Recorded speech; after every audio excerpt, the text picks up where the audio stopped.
Hai semuanya, apa kabar kalian? Mudah-mudahan tetap semangat dan sehat selalu di tahun yang baru ini. Nah, di sini kita ketemu lagi dengan materi yang baru. Pada saat ini, kesempatan ini Miss akan mereview kembali tugas yang sudah kalian kumpulkan.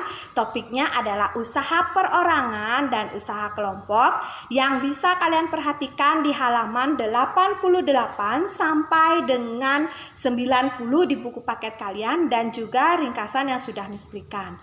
Nah, yang pertama kita bahas adalah usaha perorangan. Apa itu usaha perorangan? Usaha perorangan adalah usaha yang dimiliki oleh satu orang, di mana modalnya dikeluarkan oleh satu orang, dikelola oleh satu orang, dan keuntungan serta kerugiannya juga ditanggung oleh satu orang. Nah, kita bahas tugas kalian di halaman 98. Di situ ada contoh yang nomor 2.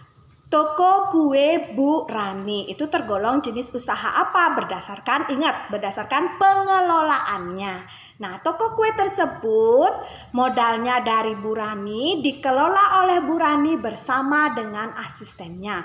Mungkin kalian banyak yang terkecoh di sini dengan kalimat dikelola bersama dengan asistennya. Perlu ditekankan di sini bahwa toko kue itu dimodali atau yang mengeluarkan modal adalah Bu Rani. Asistennya itu hanya membantu dalam pengelolaannya saja. Jadi usaha kue Bu Rani itu tergolong usaha perorangan. Nah, kemudian kita lanjut ke usaha kelompok. Apa yang dimaksud dengan usaha kelompok? Ketika kita berbicara kelompok, apa yang ada di dalam pikiran kalian?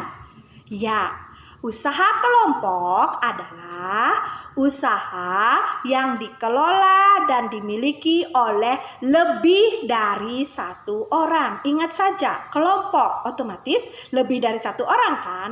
Nah, kita lihat sekarang di halaman 99 tugas kalian yang poin B itu. Bagaimana dengan Pak Broto? Toko kuenya itu termasuk berdasarkan pengelolaannya termasuk usaha perorangan atau kelompok. Lihat kembali. Pak Broto bersama keluarganya mendirikan toko kue. Pak Broto mengeluarkan modal sekaligus menjalankan usahanya. Sedangkan anak dan istrinya hanya mengeluarkan modal saja. Nah, dari sana bisa kalian kategorikan itu kelompok atau perorangan? Ya, karena modal dikeluarkan oleh lebih dari satu orang, maka usaha kue Pak Broto itu disebut sebagai usaha kelompok, usaha bersama. Nah, untuk jelasnya coba dibuka halaman 89, itu ada poin A, di mana salah satu contoh dari usaha kelompok adalah CV, persekutuan komanditer. Di dalam CV ini ada dua jenis anggota.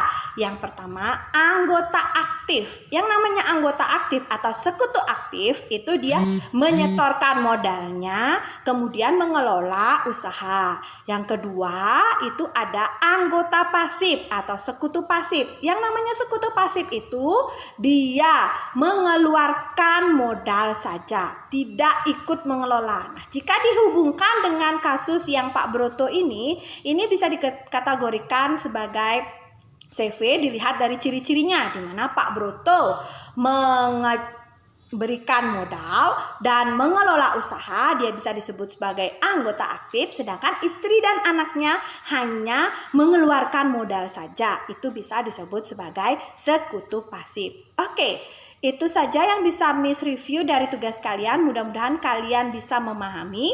Jika ada pertanyaan, kalian bisa tanyakan di Google Classroom ataupun di WA Group. Setelah ini, Miss akan memberikan tugas latihan kepada kalian sebagai persiapan untuk ulangan.